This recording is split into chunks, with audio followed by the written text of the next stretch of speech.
আলাইকুম গাইস, কিরকম আছো তোমরা? আশা করি সবাই ভালো আছো। তোমাদের আমি ভালো আছি। আমি যাচ্ছি এখন বাবুকে নিয়ে স্কুল। পাহাড়ি রাস্তা দেখতে অনেক সুন্দর না, কিন্তু জঙ্গল অনেক। কি করবা ভাই, কষ্ট করে তো খেতেই হবে, কষ্ট করে সন্তান বড় করতেই হবে, সব করতে হবে।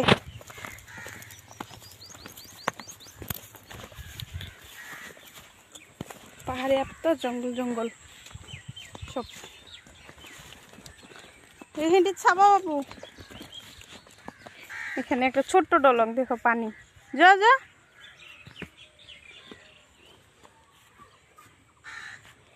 পার হো বা মো পার হো। আমার বাবু যাচ্ছে, আমরা যাচ্ছি এখন।